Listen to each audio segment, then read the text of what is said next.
Welcome to the WestJet campus. Really proud to have everyone from IATA Turbulence here attending the event the next couple of days. My name is John Mulder. I'm the Chief Pilot Flight Technical at WestJet. I have a team of 9 standards pilots that I work with along with the Flight Technical Dispatch team. We're responsible for new technologies and bringing in data and new aircraft systems and such. And so we've been primary on the IATA Turbulence adoption here at WestJet.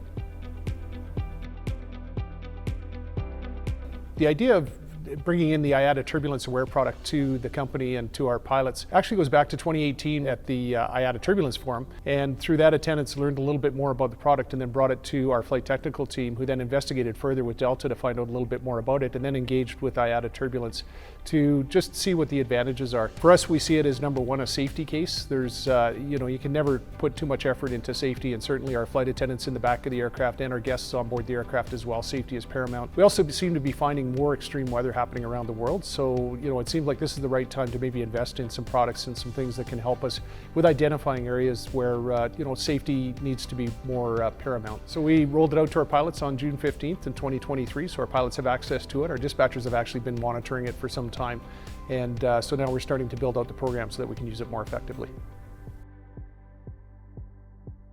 The interesting thing that was a change for us in the ability to integrate into the systems was the fact that Jeppesen Flight Deck Pro now is ingesting the data and displaying it on their app. The biggest thing that we have with pilots is if they have to go to multiple apps to do their work, then the workflow becomes very complex and they oftentimes miss the opportunity to see everything in one place. So by using the Jeppesen FD Pro app, we can look at observed weather or observed turbulence at the same time that we go and look at the forecast turbulence and compare the two. So it gives us a better picture of what we might anticipate. And then of course the pilots can also look at radar pictures and everything else when they're looking at the Jeppesen FD Pro app.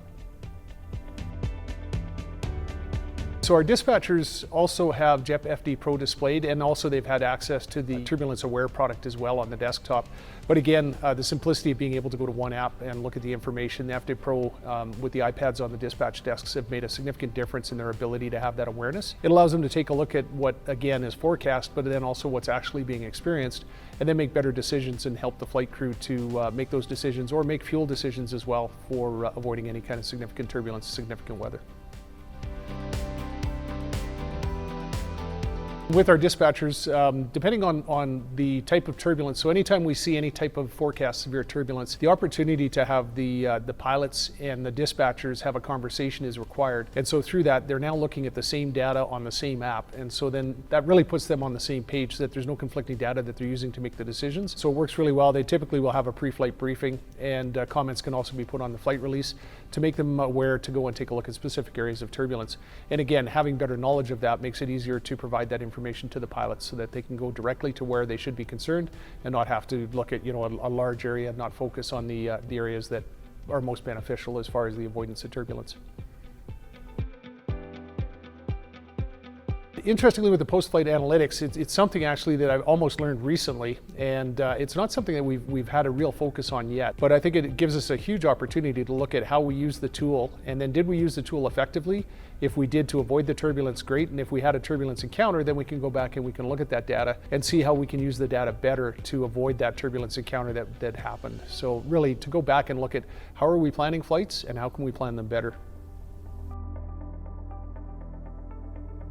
The idea of the dispatchers releasing a flight plan after evaluating the data, it's always been a requirement for any of the volcanic ash is of course another good example. So the dispatchers are required to take a look at the information before they release the flight release. If they see something that they want to talk to the crew about, then they can put a mandatory crew briefing note on the flight release, and that way they can release it. The pilots will see the mandatory crew briefing, and then they will communicate with dispatch.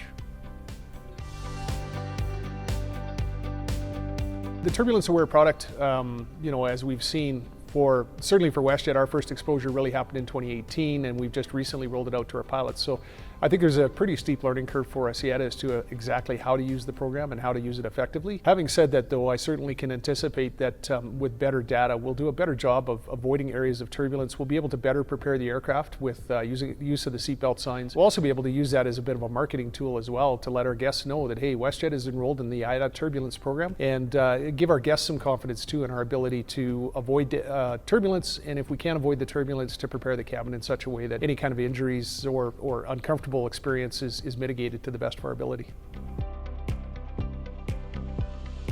Our experience with IATA has been very collaborative. They certainly have appreciated that there's no dumb questions because I've asked a few along the way. It's always available for any kind of questions, available to provide us with additional support. Certainly to start the program, we did do a little bit of a trial and evaluation to determine how we could use it, how we wanted to roll it out, how we wanted to display it to our pilots and our dispatchers. IATA was critical in all of those steps, and were more than willing to work with us to be able to do this effectively.